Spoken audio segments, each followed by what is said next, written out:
That steam will cook the skin off your bones. If you can find a mining energy shield, switch it on. It should protect you against the heat if you move quickly enough.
You're getting close to something big. I think it's the main ventilation shaft.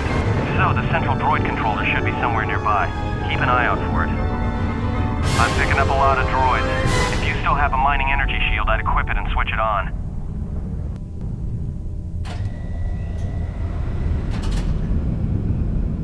Sure. If you have a stealth field generator, it'd make it an easy walk to the central droid controller. Sensor? It must be maintenance drones. Watch out. Those little pests will try to repair the mining droids if you don't gun them down first. Still, it's odd they're still active after the explosion. They don't have the same shielding as the mining droids. Be careful of those droids. I don't like this.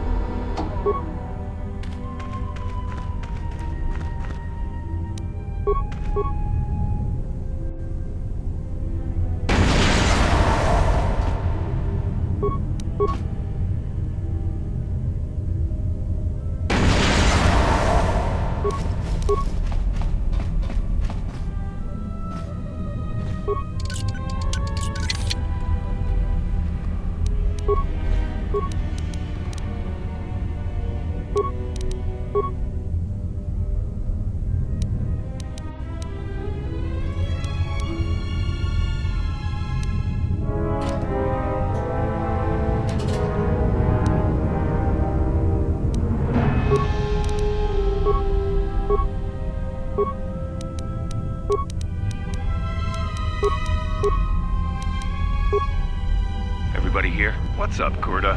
We're supposed to be sinking fuel siphons into the 3218 asteroid shelf right now. Forget the siphons. You know that survivor they pulled from the freighter? One of the miners said they served with her on Malachor 5. Malachor 5? So she's one of the survivors. Or worse, a Mandalorian. So what? Not a survivor, idiot. She's one of the Jedi from Malachor 5. If she's one of the Jedi, hell, we can't have her walking around here. Well, I don't know what she'll do. I thought all the Jedi were wiped out in the Civil War, weren't they? Guess they missed one. But it gets better. I did some checking, and that bounty on Nar Shaddaa is still live. What? You want to sell the Jedi to the exchange? Kurta, have you been chewing spice? Look, you know how big that bounty is? That Jedi's our ticket off this rock. Kurta, there's no way the officers will go for that. They'll lock us up for sure. Then we'll improvise.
mining tunnels are shutting down. You need to get out of there before they vent fuel to the surface of the asteroid through the tunnels.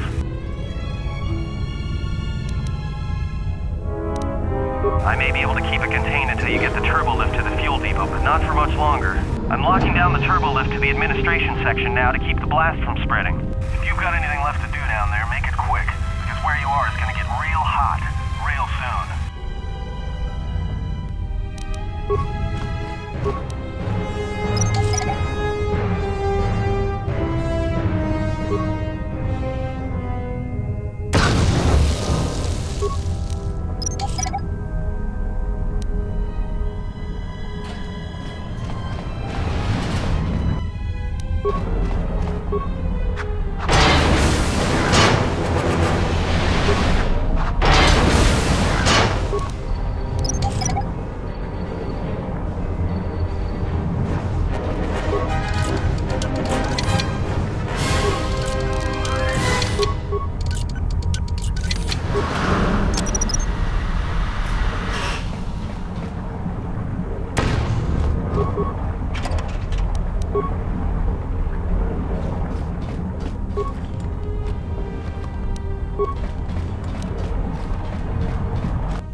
is a pleasure to see you alive, Master, provided my receptors are not off focus. How may I be of assistance? Answer. I am a survivor of the Harbinger, just as you were, Master. With the unexpected termination of my previous Master, you are the only organic which I may now serve. Answer. The captain of the Harbinger, Master. I was in transit to Telos to facilitate communications and terminate hostilities. However, we did not arrive at our intended destination. Irritated answer. Oh, Master, it is such a long, dull story, and not terribly relevant to our current situation.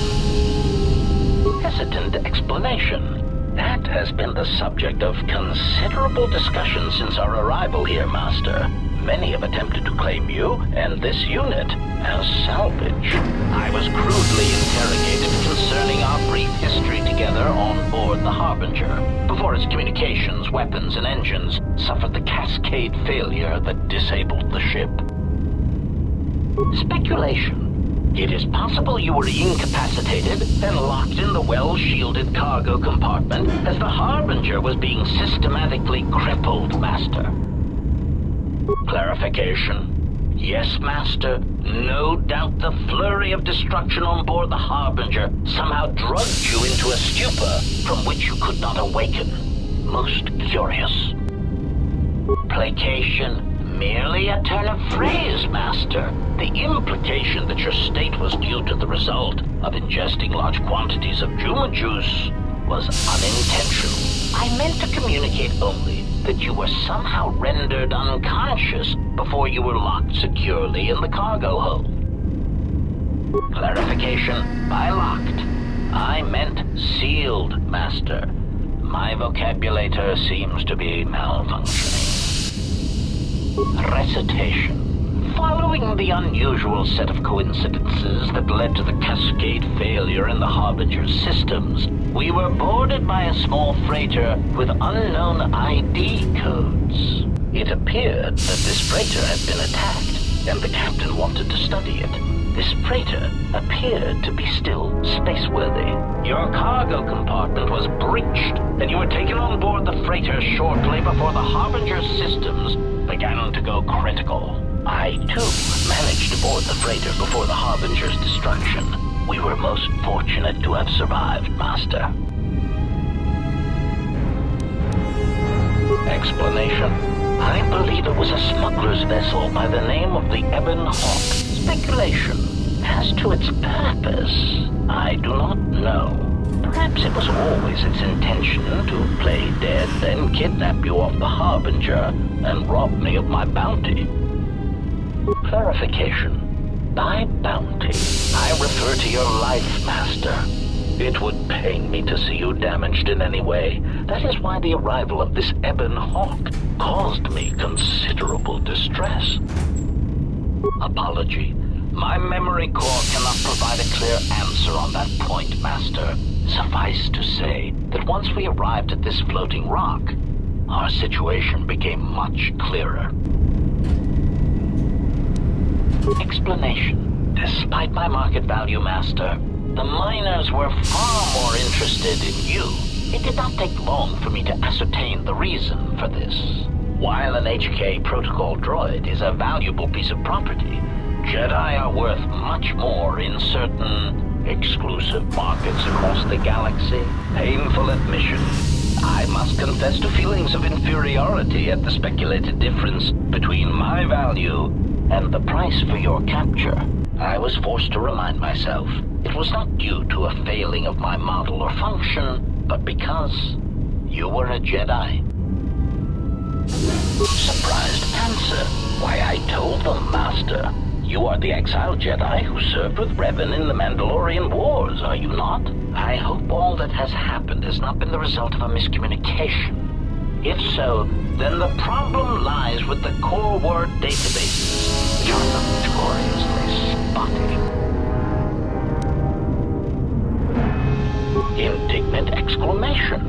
Master, I am only a protocol droid, but it is part of my function to know such information and relay it to any interested parties in the interests of terminating any potential hostiles.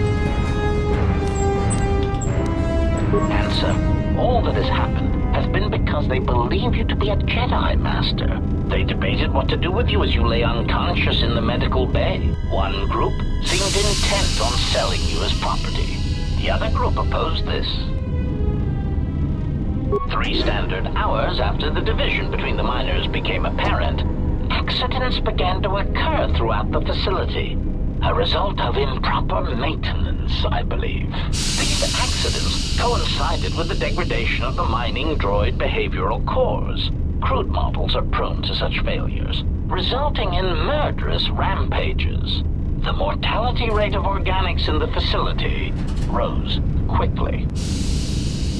Many miners began to join you in the medical bay as a cascade of flawlessly timed detonations occurred in isolated gas pockets in the lower levels of the facility. The explosions herded the miners into emergency sections of the station, quickly and efficiently cutting them off from communications and facility control.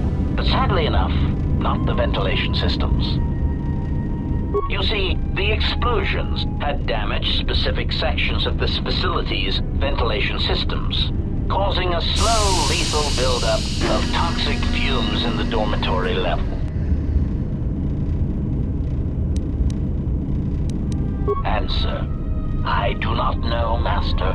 Ironically enough, any miner that fled to the dormitory level to protect themselves from the droids and the explosions would find themselves in a gas-filled death trap. It is unlikely any miners remain alive.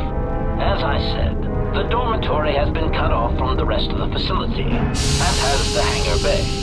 There is no escape. Apology. Unfortunately, communication with the dormitory section is severed, Master. It is perhaps for the best, especially if any other accidents have occurred in that section. If that were the case, the severed comm link would have spared us the satisfaction of hearing the miners' screams as they lived out their last moments in fear and terror. Rapid retraction. Why, yes, satisfaction in knowing their fate, Master. It would be unfortunate if they had been slaughtered, but there would be a calm, comforting certainty that there is nothing we can do to escape until a ship arrives. Theory. You could walk across the surface of the asteroid to the dormitory airlock, but such a route would be extremely hazardous, and I do not wish to see you damaged. Warning, Master. Continued exploration of this facility may place you in unnecessary danger. I encourage you to return to the medical bay and wait for retrieval from a vessel that is no doubt on the way, even as we continue this pointless conversation. Weary resignation. Very well, Master, but there is very little that I can do. You see, the airlock is sealed by a code. Correction. Oh, I already possess the code, Master, but I am afraid that it will do you no good. Condescending explanation. Master, the console governing the droid maintenance area and the airlock is voice-printed music. In the last days of his life, the maintenance officer was quite careful about voice protocols, bordering on paranoid obsession. Conjecture. I suspect once he realized something was wrong in the facility, he voice-locked the droid bay functions. A prudent measure, but in the end, he met the same fate as the rest of the organics. Explanation. Yes, Master. Many consoles have voice recognition sensors built into their systems so that only selected individuals can unlock them. Condescending explanation. Oh, yes, Master. The code is Maintenance Control Voice Print ID R1B5. But unless the maintenance officer speaks the code, it is useless. Placating answer. Oh, of course, Master. I shall endeavor not to forget such descriptors in the future. If I do, I assure you, it is merely a result of memory damage I have suffered since our arrival.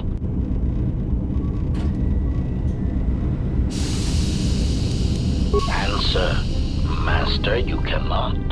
You are trapped here just as I am. There is nothing to do, except patiently wait for whatever the future has in store for us.